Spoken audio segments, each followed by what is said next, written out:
Associate. I'm throwing this in for any bar associates that listen to me, which I doubt. Associate.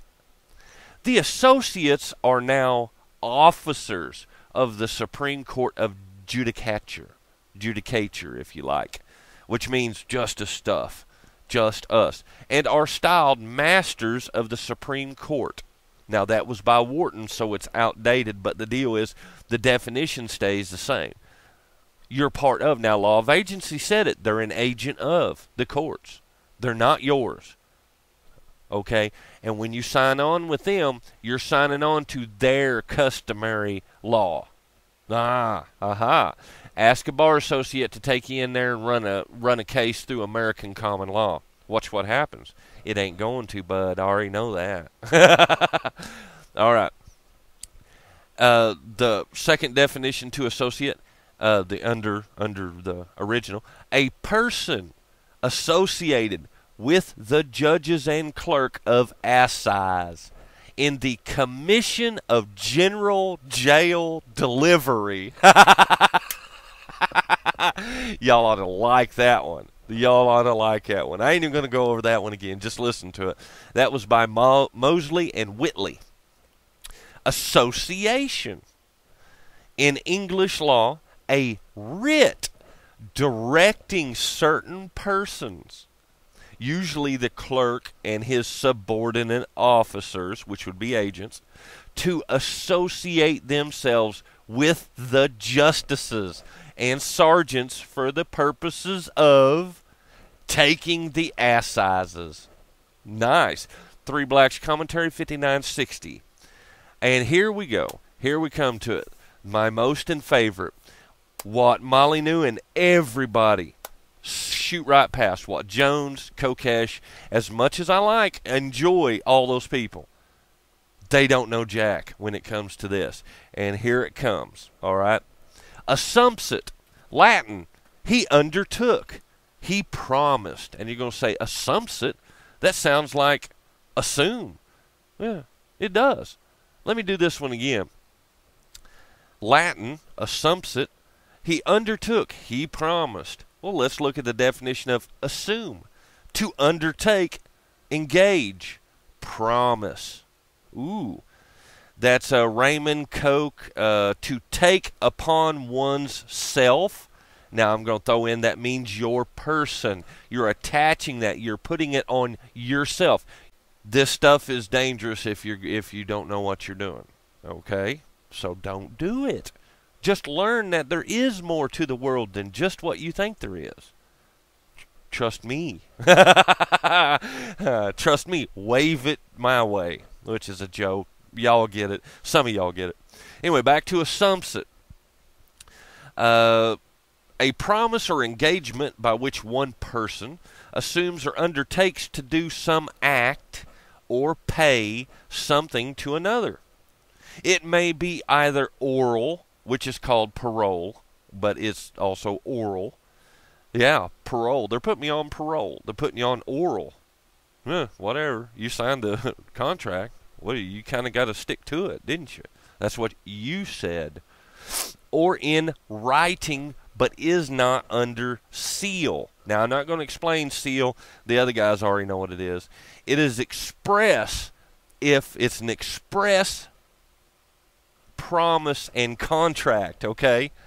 It is express if the promisor, you, puts his engagement, your ratification, your signature is your engagement of the contract, in distinct and definite language, where people say, sign this, speeding, $200, and you say, this, all right? That's definite language, okay? It is implied. The promise and all of this is implied. If you'll notice, both of them are saying you presume. You presume. One is express because you presumed and then wrote down. You agreed with your signature. The other is implied. where the law infers a promise. Does that mean it's the law? No. What does that say? This is a legal definition book that's been used for 100 years. This is the law, people. It is implied where the law infers a promise. That's a double presumption. It doesn't exist. It is implied where the law infers a promise. Okay? The law infers it. You don't refute, rebuke, or revoke it. You don't challenge it. So therefore, you signed on the dotted line without signing because you consented. Okay? Okay. And silence equals consent. Though no formal one has passed. No formal. Formal is written. You didn't sign. Even it infers a promise even though you did not sign. From the conduct of the party. Your conduct. What did you say? What did you do? Your conduct ratifies the contract of the party or the circumstances of the case. Which, that's too long. By the time it hits case form, you're already sitting in jail. In practice, now this is inside a court, a form of action which lies for the recovery of damages. I really want to explain this one, but I'm not going to do it. Which lies for the recovery of damages for the non-performance of a parole. Parole is oral, remember, or simple contract that you sign. That is neither of record nor under seal. I'm not going to explain that either.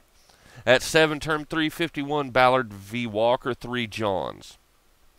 Implied assumpsit, an undertaking or promise not formally made, but presumed or implied from the conduct of a party.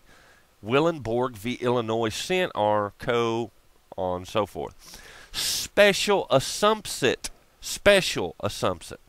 An action, so-called, where the declaration, now declaration is you writing again, sets out the precise language, or your signature sets out the effect, what it does, what it tells you to do of a special contract, which forms the ground of action for them against you, okay, as distinguished from a general assumpsit, in which the technical claim is for a debt alleged to grow out of the contract.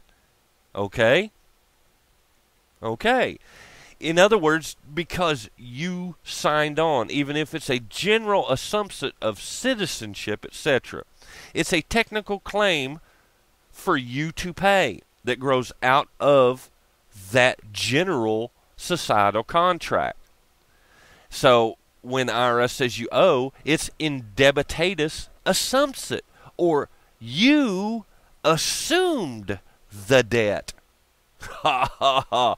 Not the agreement itself.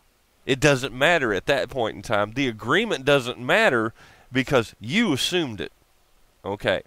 Assumption, the act or agreement of assuming or taking upon oneself the undertaking or adoption of a debt or obligation. Again, you're assuming everything.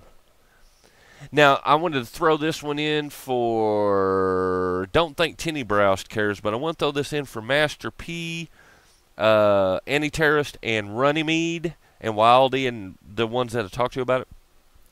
Here's a definition I've never caught before, but I've heard it in a different form in parlay and palaver, though you can't find those in those books, and there are words you cannot find in a legal dictionary if y'all didn't know, and they're on purpose not in there, okay? All right. At arm's length, that's the phrase. Beyond the reach of personal influence or control. parties are said to deal at arm's length when each stands upon the strict letter of his rights. What rights do you have? It did not say when you stand upon the strict letter of the law. Whose law? It says your rights. Okay. And conducts the business in a formal manner, meaning common law, etc. Formulaic, kind of standardized. You know, anyway, like code duello. Anyway, without trusting the other party. Now, I got to go back and say the word trusting there is, you need to look up the word trust and waive and waiver, because they're talking contract. Remember this. To the other's fairness or integrity, and without being subject to the other's control or overmastering influence. That's easy. See law of agency, and it'll take care of that, won't it? Fiat. I've got to do this one. Page 494, fiat is Latin. Of course, you knew it was Latin, though, right? No. Latin, let it be done. Now, I've already done my magic words video for everybody that I like, that I showed to, that's still private. I set it to private. It's still there. I set it to private. But anyway, what was the magic words video over? You're presuming you know what novus ordo seclorum, right? You already know what that says. That's at least 5 layers of the bologna sandwich. So, in English practice, a short order or warrant of a judge or magistrate directing some act be done. Now, that's fiat. Now, what is on a dollar bill? Legal tender for all debts, public and private, because we said so. Well, let's look at that again. In English practice, a short order or warrant of a judge or magistrate directing some act be done. And a magistrate is equity, isn't he? And he's an officer and an agent.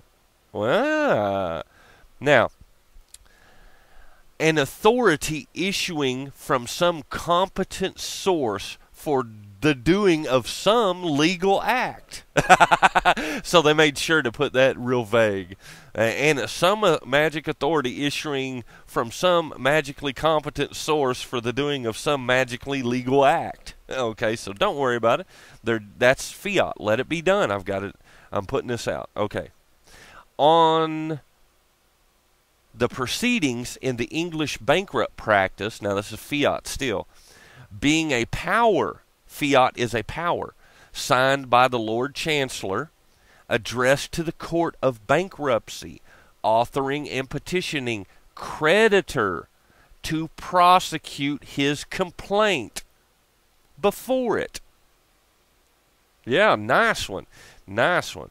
2 Stevens Commentaries 199, by the Statute 12 and 13, Victoria C. 116, fiats were abolished. No, they weren't. Were they? The definition was abolished, right? That doesn't mean it doesn't exist and it's not assumed or presumed. Answer your phone.